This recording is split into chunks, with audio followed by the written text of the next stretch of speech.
State scholarship Odisha समस्त +2 एवं +3 पिलामानंक पाई new update post matric scholarship खूब शीघ्र मिलिबो टंका आपणक पाई गुड न्यूज रही शीघ्र भेरीफाए करंतु जदि आपणकर पोस्ट मैट्रिक स्कॉलरशिप रो एप्लिकेशन स्टेटस जदि रिकमेंड बाय इंस्टीट्यूट शो होछि तेबे आपणको खूब शीघ्र मिलिबो टंका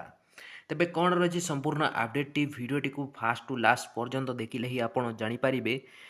तो चलते भिडटी को डेरी नक आरंभ करना भिडटी आरंभ करने पूर्व निश्चित भाव में भिडियो गोटे लाइक कर चैनल को सब्सक्राइब करके पाखे बेल नोटिफिकेशन को ऑलवेज सिलेक्ट करने ता सहित आपड़ जब आम टेलीग्राम चैनल रे जॉइन होना तो डिस्क्रिप्शन लिंक रे मुझे टेलीग्राम चैनल जहाँकि आपड़ से क्लिक करके आम टेलीग्राम चैनल रे जॉइन हो पारे। तो चलते भिडटी को आरंभ करना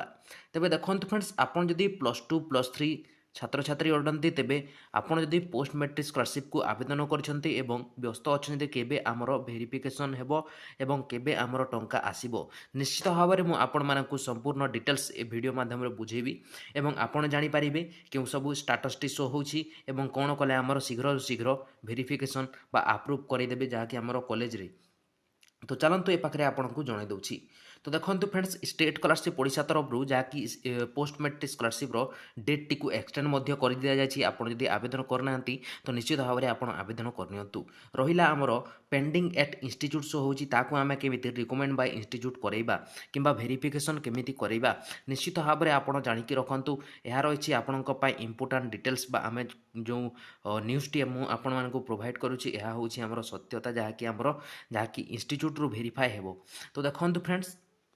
आपणकर जदि पेंडिंग एट इंस्टीट्यूट शो होची तेबे आपण जदि एप्लिकेशन टी को कॉलेज रे सबमिट कर देइछंती एवं आपणकर जहाँकि 15 रु 16 दिन किंबा जेकोसी मध्य डेट होई पारे आपण जदि बेल सबमिट करछंती गोटे सप्ताह 2 सप्ताह एमिति मध्य होई जाइथिबो किंतु आपणकर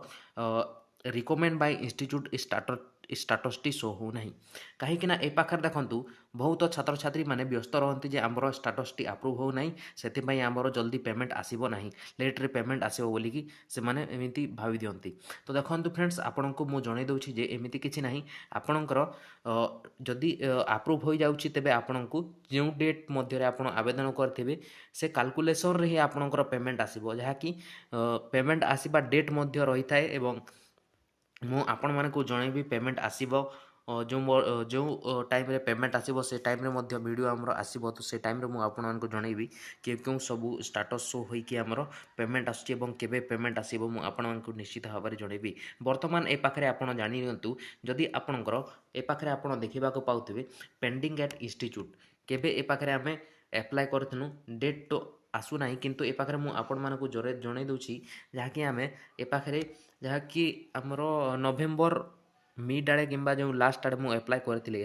किंतु ए पाखे देखो वेरिफिकेशन केबे होउछि रिकमेंड बाय इंस्टीट्यूट प्रथमे देखि नियंतु 13 डिसेम्बर 2024 एवं प्रोविजनल अप्रूव बाय जहाँकि 5 डिसेम्बर पर ए पाखे रिकमेंड बाय इंस्टीट्यूट कराई प्रोविजनल अप्रूव बाय इंस्टीट्यूट पर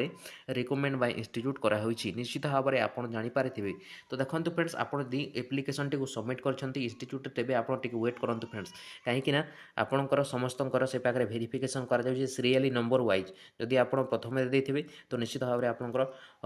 स्टेटस टी शो हो जहाँकि रिकमेंड बाय इंस्टीट्यूट कि प्रोविजनल अप्रूव बाय इंस्टीट्यूट जदि आप एवं 1 ରୁ 2 सप्ताह मध्य तेज आपंकर जहाँकि वेरिफिकेशन चालू रही जहाँकि तल आड़ू ही फॉर्म को करेक्ट करा वेरिफिकेशन करा ऊपर जब करेंगे तो आपंकर निश्चित भाव में आपंकर जहाँकि अप्रूव हो तो आपन को टिके वेट करने को पड़ो एवं जो पिला माने भी कलाहांडी यूनिवर्सिटी रू जहाँकि +3 कोर्सटा आप जो बीए कर निश्चित भाव में आपंकर सेमिस्टर एग्जाम चलुँ फ्रेंड्स एवं एग्जाम रे आमर किसी वेरिफिकेशन करा जाऊ नहीं जहाँकि स्कॉलरशिप जो मानकर एग्जामटा होउछि सेमिस्टर 5 सेमिस्टर कि 3rd सेमिस्टर किछि पिला मानकर ए पाखरे जो डीओ मैम किंबा सार अछंती माने वेरिफिकेशन करू नांती कहीं ना एग्जाम रही एग्जाम सरिला परे आपनकर समस्तंकर अप्रूव कर दिया जिवो आ पेमेंट मध्य खूब शीघ्र आसीबो हमर जनवरी मिड किंबा कहिबा आमे जनवरी रो बोधे आसे नाही किंतु हमर मार्च एप्रिल एमिति आसी थाए। तो निश्चित भाव में अपडेट आसिले मु आपन मानकु जणे देबी। तो रहूची टेक केयर एंड बाय।